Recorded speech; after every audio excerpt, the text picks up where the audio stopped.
നമസ്കാരം, news prime മലയാളത്തിലേക്ക് സ്വാഗതം. കേന്ദ്രത്തിന്റെ ചില പണമിടപാടുകളുമായി ബന്ധപ്പെട്ട വിഷയത്തിൽ ഇപ്പോൾ റിസർവ് ബാങ്കിന് ചില കാര്യങ്ങളിൽ വലിയ രീതിയിലുള്ള അതൃപ്തി ഉണ്ട് എന്നുള്ളത് വ്യക്തമാണ്. അതിന് കാരണമാകുന്നത് റിസർവ് ബാങ്ക് ഗവർണറായ സഞ്ജയ് മൽഹോത്ര ഓഡിറ്റ് റിപ്പോർട്ടുകൾ കൃത്യമായി പരിശോധിക്കുമ്പോൾ കഴിഞ്ഞ ഫിനാൻഷ്യൽ ഇയറിൽ ടാക്സ് കളക്ട് ചെയ്തതുമായി ബന്ധപ്പെട്ട കാര്യത്തിൽ നിരവധിയായ ക്രമക്കേടുകൾ ഉണ്ട്. നമുക്കറിയാം, കോർപ്പറേറ്റുകൾക്ക് വൻതോതിൽ നികുതി ഇളവ് അനുവദിക്കുന്ന കേന്ദ്ര സർക്കാർ, പ്രത്യേകിച്ചും ഇന്ത്യ കണ്ടിട്ടുള്ള ഏറ്റവും മോശം ധനകാര്യമന്ത്രിയാണ് നിർമ്മല സീതാരാമൻ. കൃത്യമായും ഫിനാൻഷ്യൽ നയങ്ങളിൽ പരിപൂർണ പരാജയമാണ് ഇന്ത്യ എന്നുള്ളതിൽ യാതൊരു തർക്കവുമില്ല.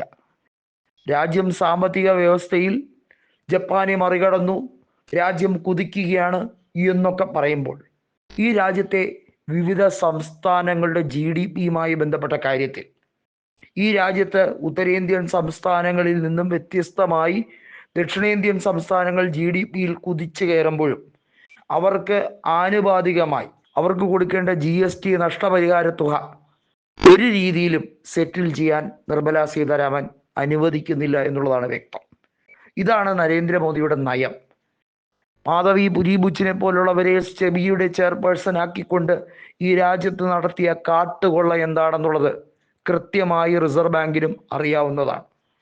ഈ രാജ്യത്ത് നോട്ട് നിരോധനം അത് കൃത്യമായി നടപ്പിലാക്കിയിട്ടുണ്ടോ എന്ന് ചോദിച്ചാൽ ഇല്ലേയില്ല.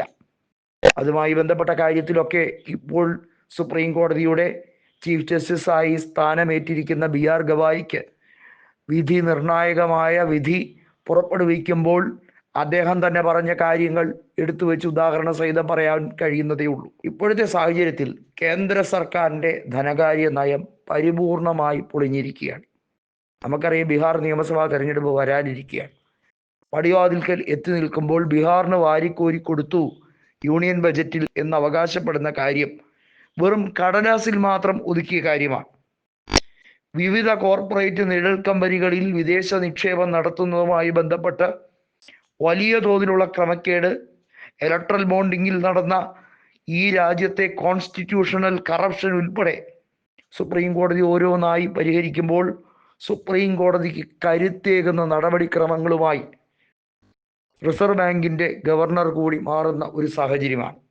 ഒരുപക്ഷെ നരേന്ദ്രമോദിക്ക് രണ്ട് സൈഡിൽ നിന്നും ഇരുട്ടടി എന്ന് പറയേണ്ട ഒരു പ്രയോഗത്തിലേക്കാണ് കാര്യങ്ങൾ എത്തി നിൽക്കുന്നത്. ഒന്ന്, സുപ്രീം കോടതി ശാശ്വതമായ ഒരു പരിഹാരത്തിന് വേണ്ടി നീങ്ങുകയാണ്. കേന്ദ്ര സർക്കാരിൻ്റെ അധികാര ദുർവിനിയോഗം തടയാൻ പ്രത്യേകിച്ചും അന്വേഷണ ഏജൻസികളെ ഉപയോഗിച്ച് എങ്ങനെയൊക്കെയാണ് ഈ രാജ്യത്ത് പ്രതിപക്ഷത്തുള്ളവരെ നിശബ്ദരാക്കാൻ ശ്രമിക്കുന്നത്. എന്നാൽ സ്വന്തം സർക്കാരിൻ്റെ കീഴിൽ നടക്കുന്ന അഴിമതികളുമായി ബന്ധപ്പെട്ട കാര്യത്തിൽ ഒരു അന്വേഷണ ഏജൻസിയുമില്ല. മറ്റൊന്ന്, റിസർവ് ബാങ്ക് കണ്ടുപിടിച്ചിട്ടുള്ള നിരവധിയായ ക്രമക്കേടുകളുമായി ബന്ധപ്പെട്ട കാര്യം. ആദായ നികുതി വകുപ്പിൽ വലിയ രീതിയിലുള്ള ഒരു അഴിച്ചുപണി തയ്യാറെടുക്കേണ്ട അനിവാര്യതയിലേക്ക് കേന്ദ്ര സർക്കാർ പോകണം എന്ന ആവശ്യമാണ് റിസർവ് ബാങ്ക് ഉന്നയിക്കുന്നത്.